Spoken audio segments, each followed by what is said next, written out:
Welcome to Civility Matters, the podcast that seeks to answer that question, why you gotta be so rude? I'm your host, John O'Brien. I'm the author of the book, Rudeness Rehab, Reclaiming Civility in the Workplace and Your Home Space.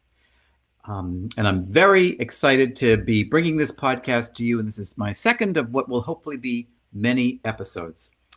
As I travel around the country and I speak to different groups, I often hear that people are concerned about the rudeness, the incivility in our society, and we'll be hearing from our guest from across the pond in Great Britain about how incivility is showing up in other parts of the world. But people ask, is it really as bad as we think? And so I would like to give you this month's startling statistic that helps to support the idea that it's not just an idea that things are getting worse. In fact, they are. Statistics say in a recent survey that 57% of workers in the US have indicated they have seriously considered leaving their jobs due to poor workplace culture.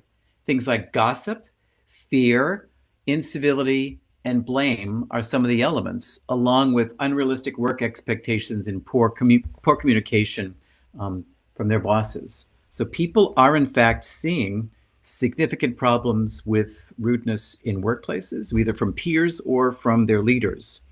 And the question is, how are we going to turn the tide? Well, the fact that you're showing up today and showing interest in this topic means that you do have an interest in that through education and through the Civility Matters Podcast.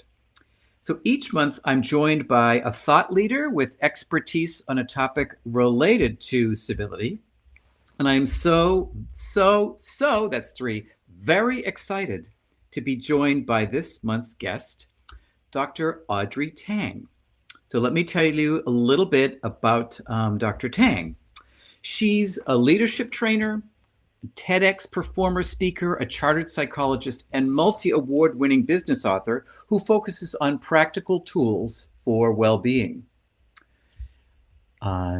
She founded Wellbeing Media Studios, broadcasting 2 shows, Mental Health Matters and Office Hours, and Mental Health Matters After Hours, globally with the 360 TV network.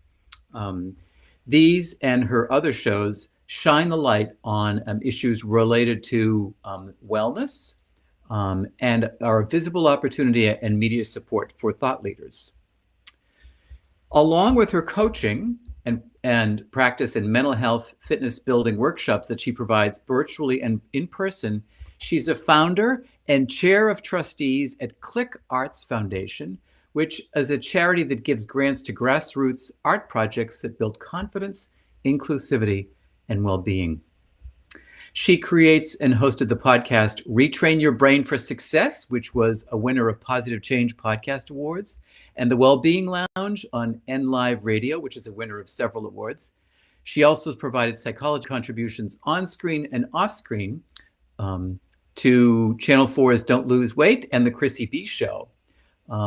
She's a sought-after speaker, trainer, coach, and consultant who continues to give expert comment in the area of well-being to published and broadcast media. I could not be more thrilled than to welcome Dr. Audrey Tang to today's podcast. Look at that. The large studio audience is so very excited to be welcoming Dr. Tang, and there you are.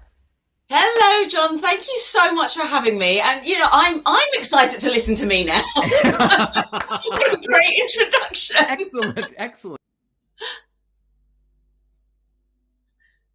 Oh, I've lost you, John. I don't know where you've gone, Doctor. There you are. There I am. I'm back. I'd like to do this at some point in the podcast just to hide myself. It's a little bit of a stress management test, but you did a wonderful job of just going on ahead. So listen, before we get into the professional stuff, I'm curious, Dr. Tang, if you want to just share one fun fact about yourself that people may not know. Yes, I was in Spectre, 007 Spectre. If you look at the Nine Eyes meeting, I am their head of China. So The deputy head, the man is the head. Yeah. What can you do? Excellent. Wow. Very good. Okay, so now we have to get serious, sort of serious anyway. Tell the audience about your expertise in wellness and bringing wellness to businesses and how you came to specialize in that. Absolutely. My background is in organizational well-being. So my PhD was on burnout and emotional labor, which is the extra task you need to do as well as knowing your job. So I studied teachers and also addressed the issue of burnout in nurses and other care professionals. And the problem there is teachers, as an example, not only need to know their subject, they need to be able to deliver the skills of teaching, but they need to do it with a smile and with compassion. And even if a child has thrown something at you, like a stool, I've had that happen. I was a secondary teacher. The next class, you have to be there, smiling, ready to go. And that emotional labor is actually partly what causes burnout in professionals. It's not that we don't want to do our jobs. In fact, we have a calling to do our jobs.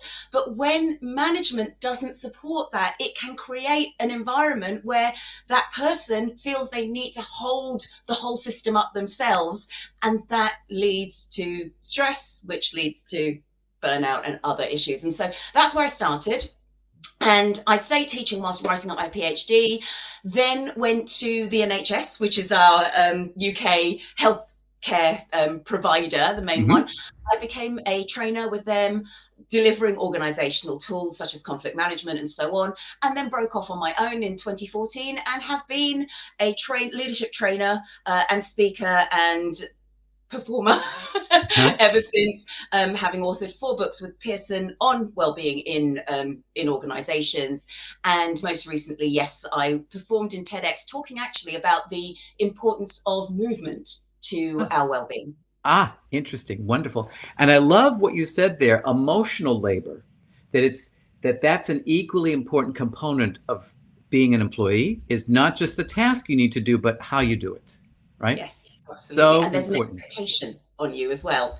So the customer service provider has to do it with a smile, and the nurse has to be there with compassion, and the teacher has to be there with kindness, and all of those things, which make it very difficult if you've had a really bad day and there's nowhere to go and relax. And what I heard from a lot of teachers is, and I'm part of this, we all went to cry in a broom cupboard somewhere. Yes, absolutely. I come from a family of teachers myself, and I'm sure that they have been crying in broom closets in the United States as well, you know. The whole problem is when it comes to emotional labor, you need, like an actor, you need to be able to take off that coat and become yourself authentically. Yeah. However, certainly in the UK, staff rooms are not always the space that you can do that in. It's not safe enough because sometimes students are always just coming in, other people are there. It's very difficult. So broom cupboard was the place to go. Yes. So what is one experience that most impacted the way that you think about work or about people at work? I think it was actually during my PhD, which was the biggest example of how we're getting it wrong. The majority of people, I interviewed 88 people, which meant 88 long transcripts, but the majority of people significantly said that they didn't want to be king. The customer doesn't want to be king. The customer just wants their problem solved. So let's take this now so I did that back in 2012. Let's take this forward into 2026. Very recently, I was asked to give comment on why Gen Z are being given lessons in small talk and how important that is. And I said, to be honest, I think we're setting them up to fail, because at the end of the day, when you're in a customer-facing situation, small talk is not going to help if that customer is already angry.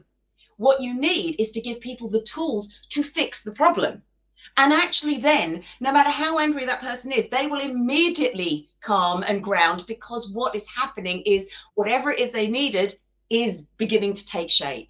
And so I think one of the mistakes we're making is the fact that we think it's all about being nice and being friendly and doing it with a smile and having those conversations. Oh, how are you? Oh, I'm sorry to hear that. And actually, I think we need to give people the tools to fix the issue. We need to train people and give them the experience and confidence to be able to say, yes, I know what you need and I can give this to you. That's such a great point, because what I'm thinking is, it's like, are you being helped or handled? Yeah. When people start sort of using small talk, "Hi, well, how's the weather there?" You're thinking, I don't care how the weather, like, I would like my problem solved, right? Absolutely. And that's what makes people ruder, when you don't actually match what they need. If someone has come to you, and by the time they get to you on the telephone, certainly in the UK, they've been through about 5 or 6 people. They've lost contact with you a few times because the phone's dropped out. They are already really stressed, and they've explained themselves 5 times already. Right. They don't want to be asked how they are because you don't want to know the answer. And so that relates to incivility. I think if we are giving people the appropriate tools, Yes. we reduce the amount of incivility. Absolutely. Absolutely. So I alluded at the beginning that you are one of my new friends from across the pond over in Great Britain. So people, in our country certainly are very much aware of and talk about the fact people are ruder and more challenging, and we in America like to think that, the world revolves around us and it's all us. But the thing is, the reality is, this type of rude behavior is something that I hear from people that I know in other countries. So I'm curious if you can comment what you are seeing in the UK. What we're seeing is a lot more individual behavior. So I think this has a lot to do with social media. I think this has a lot to do with urbanization as well. Rather than the community feel that I experienced whilst I was growing up. We used to be in each other's houses. We used to just go down the street. You used to know everyone by name. Now, I know my neighbours to wave at them, but that's it. And that's now. Before that, I may not have even spoken to my neighbours, or maybe I didn't even like my neighbours sometimes. And we're seeing a lot more of that almost a societal loneliness that's creeping into normality. And I was having a conversation with a cybersecurity expert on mental health matters recently. And whilst he was talking about all of these amazing tools to change a password and don't click on links to avoid being scammed, I was beginning to think, actually, I think we've created this problem. We are getting more lonely. We are getting more individual. We are getting more, I have to protect my little area. And this means often we're not as in touch with other people. We're not checking in as much. We're not as friendly perhaps as we used to be, which means we're not looking out for other people. They're not looking out for us either.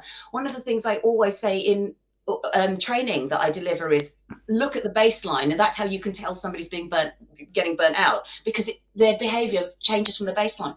But if you don't know what the baseline is in the first place because you've not looked or you've been too busy on your phone, then we have a problem. And I know research will say that a lot of these behaviors changed. I can't remember which iPhone it was, but it was the one with the front-facing camera. With the development of that, we became a lot more narcissistic, a lot more ego-driven, a lot more look at me rather than looking out. And again, coming back to the Gen Z behaviors, it's very content-driven. I talk out at you. There's no back and forth. Absolutely. That's what we think. Yeah. Well, it seems like it's a very similar thing that we're seeing here in terms of what sometimes some people are calling a pandemic of loneliness and disconnection. And I was reading actually something about the UK that's seen as kind of a public health concern, the loneliness pandemic. So it seems like that's something that we unfortunately share in our cultures.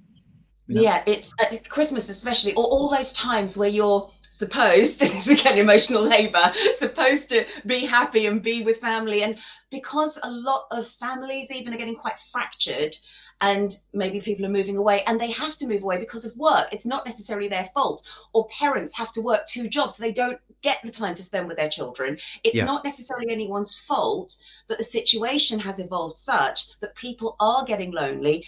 If you're lonely, you're going to turn to the screen because that's at least a way of getting some kind of feedback and dopamine hit. But those friends online are not necessarily friends. And there's so much research to show that seeing each other in person and touch and all of those things are so much more important, because they just make us feel good and they make us feel more connected. Absolutely. That the connections we have in social media or even in Zoom or online are not the same. They cannot replace the physical world, right? The physical world. So let's talk about toxic positivity. I thought, oh, this is going to be such a great topic for Dr. Tang to explain to everybody, because people are like, what? Positivity can be toxic? So please tell the audience here about that. I'm going to give you an example. So I'll ask you to do this, Dr. John. If I or a friend of yours comes up to you and goes, oh, I'm so stupid, I'm ugly, I'm fat, I'm rubbish at everything, what would you say? Well, the natural impulse is, if I take off my psychology hat, right? Let's pretend I'm a person. Then, right, I would say, oh, no, you're not. No, you are so talented. You have all these strengths. You just, good. You have to understand what that is, right? Yes, that is toxic positivity. And the sad part is it comes from a place of love. But what it doesn't do is it doesn't allow that person the right to feel bad. What it does is it takes away that feeling. It takes away that distress, or tries to take away that distress. And I completely understand it, because if someone you love is suffering, you want to stop the suffering as much as you can. So immediately you go straight into, of course you're not, you're wonderful, you're this, you're that, you're the other. But if you have not held that opportunity for them to feel distress, what that actually teaches that person is, maybe I don't have the right to feel distressed. Maybe my distress isn't real. Maybe this is something I need to get rid of. And that is where the toxicity comes in, because we start questioning ourselves, we start not being able to sit with distress. And actually, if someone is able to hold that space, we find ways of dealing with that distress. So the simplest response, and I know you know this as a psychologist, but I know you were being a layperson there, so thank you, is just that, I'm really sorry to hear that. Why? Tell me about this. And hold that space for that person to speak. And what you'll then find is, as you find out more information, you will find ways of collaborating together, perhaps, to make that person feel better. Yes. It's not about removing the distress. It's about sharing it with them. Absolutely. Yes. So it's about kind of having empathy, and I think also, yes, I mean, just sometimes simply saying, wow, what's going on?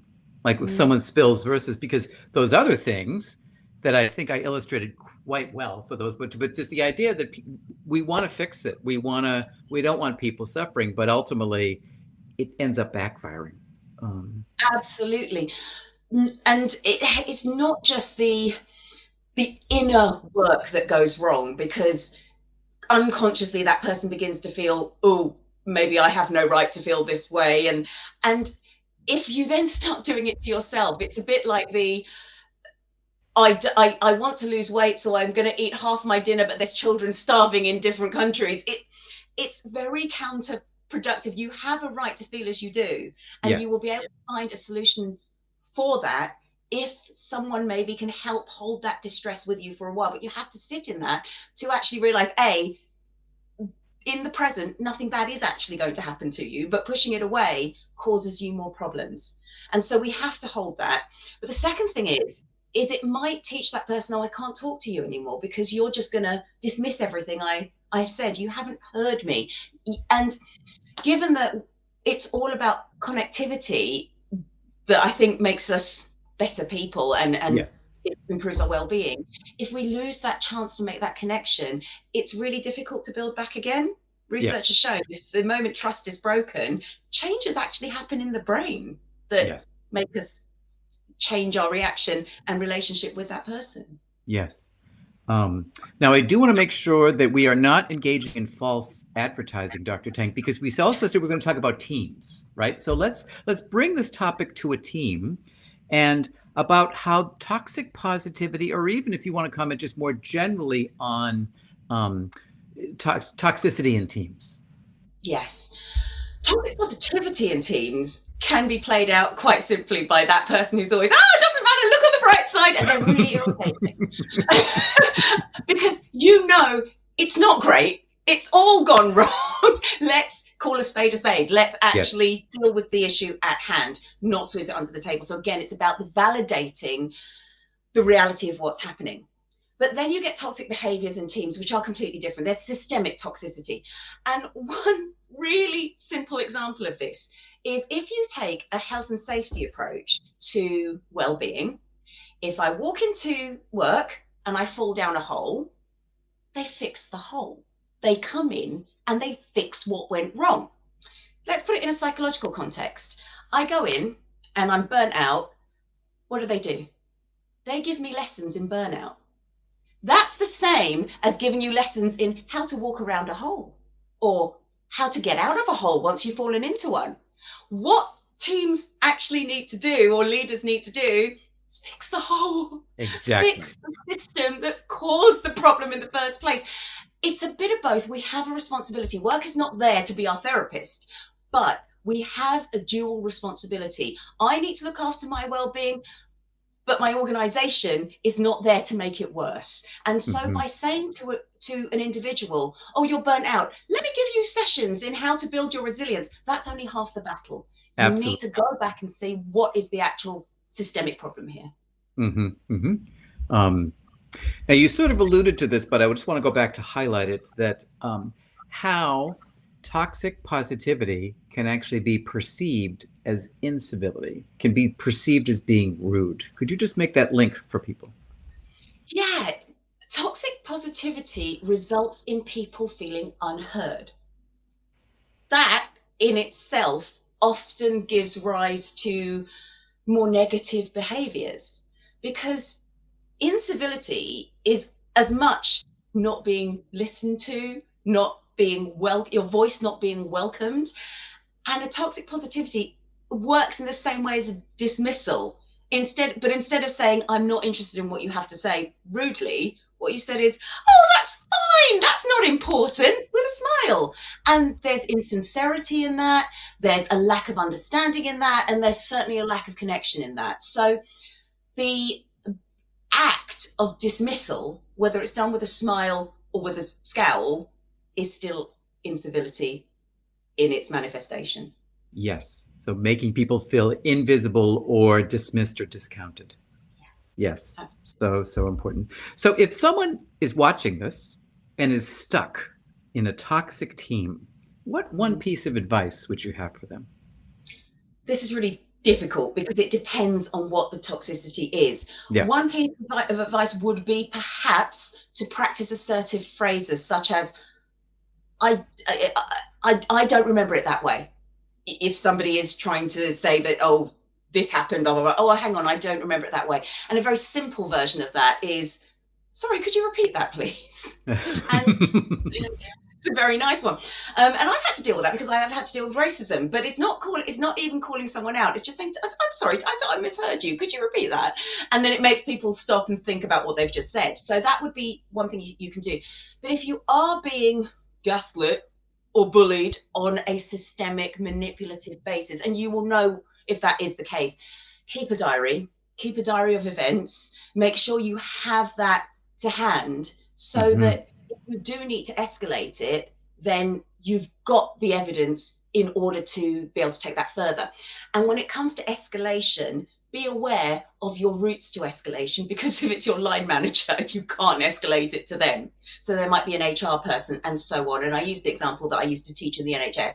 For reports of fraud, you would go to the fraud team, which has nothing to do with HR. Therefore, it might be a case of, if you can't go to your line manager, instead go to your HR department and so on.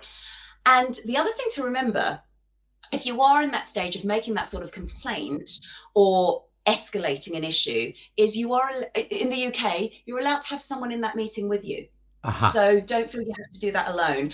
And when it comes to having those times, dates and evidence, have an agenda to every meeting that you go to, because when you're emotional, it's so easy to get drawn off course and then you start defending yourself, and actually you don't stick to the point at all. But if you've got the agenda, you know what it is you want to be talking about. So yes, 3 things there, but they all kind of equate to the same thing. It's what do we do about it once we've recognized it's happening?